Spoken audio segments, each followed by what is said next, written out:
I'm going to take you now to Los Angeles, where moments ago Snoop Dogg spoke at the memorial service for Nipsey Hussle. Let's listen in.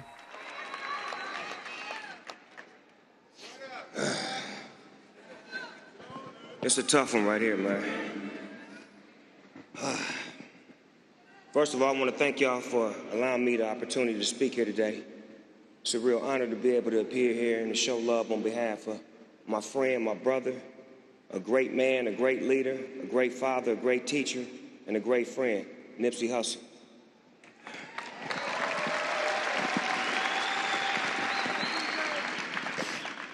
And I want to start off by showing some love to Lauren and Nipsey's children.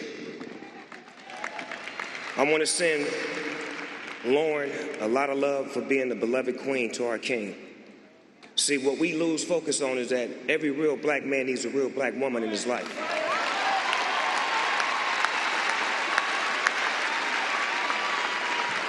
Every time I would see Nip and Lauren out, they reminded me of me and my wife. It was like black excellence. You love to see that. So, with that being said, Lauren, my wife, my family, my kids, we're here for you. Whatever you need, If you need a shoulder to cry on, if you need a hug, if you just need to get away, we're here for you. We love you, baby girl. We always have and we always will.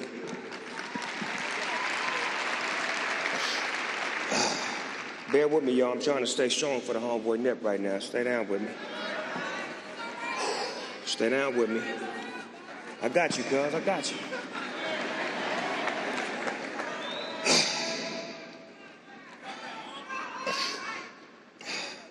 Next, I want to acknowledge Nipsey's father.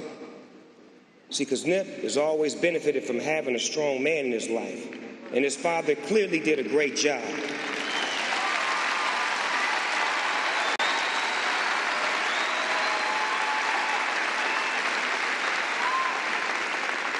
He showed Nip how to be a strong man, a strong black man. It was always amazing when I would go to the store, because I would go to the store on my own solo, no security, pull up in the morning, Pops being there, and I could just see the look on his face that he was so proud of his boys for doing something in the community and doing something positive that was inspiring. And Pops, I'd look at your face every time I come in the store and I just sing the joy, and I just want you to know that you may have lost a son, but you picked up another son in me.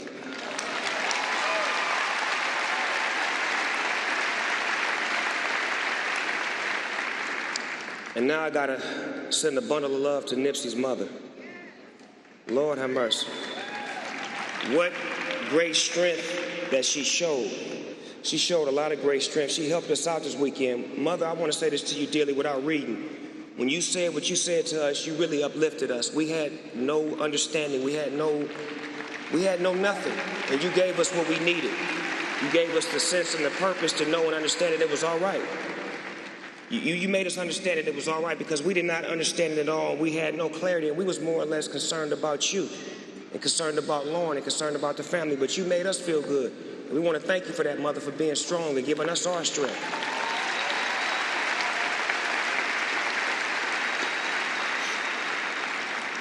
I also want to thank all the other mothers in the house right now that's been praying for Nipsey's mother, that's been praying for Lauren. We appreciate all that love from you women. And I want to say this. If it so happens to be that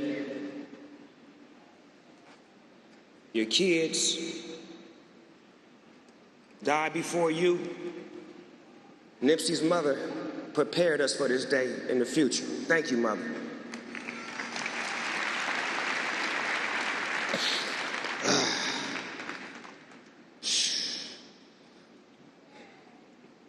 Now, I didn't grow up with Nip.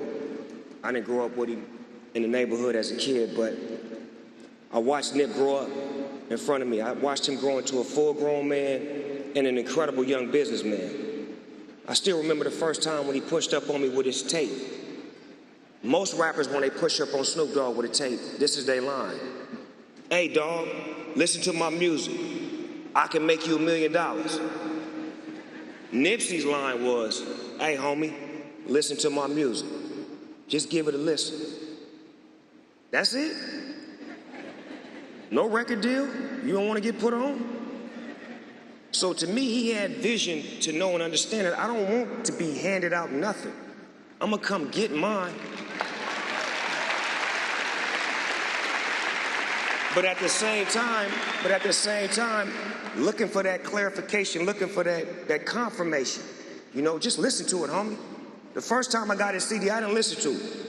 I told him that. I kept it 100 with him. I'm like, K-Mac gave me your CD at football practice. Cause I wouldn't listen to that. I was at football practice.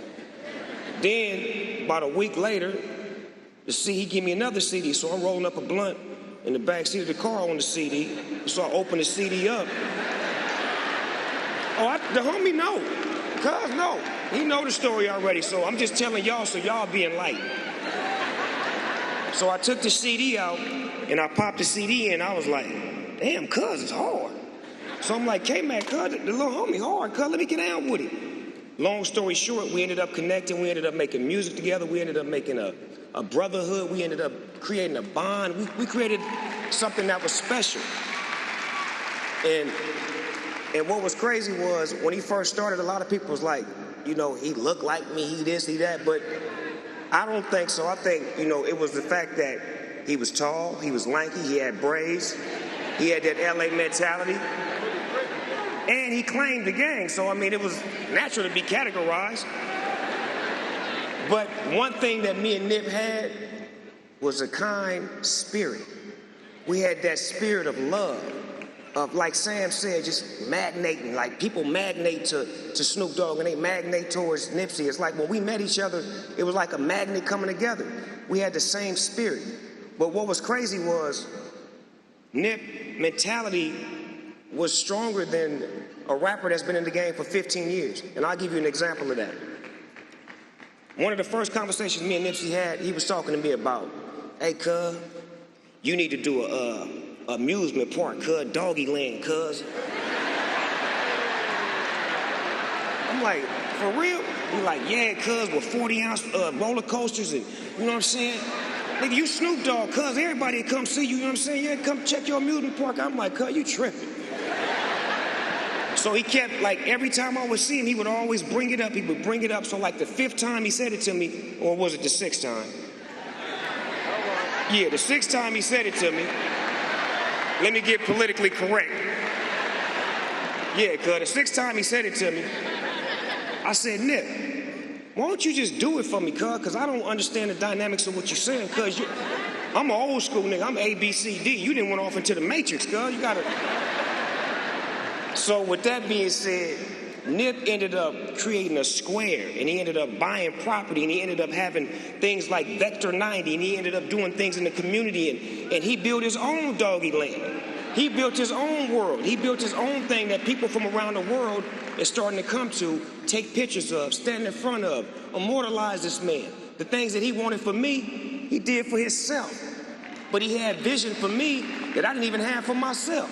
So I want to thank you, mother and father, for bringing Nipsey into this world, for giving us Nipsey. I thank y'all for that.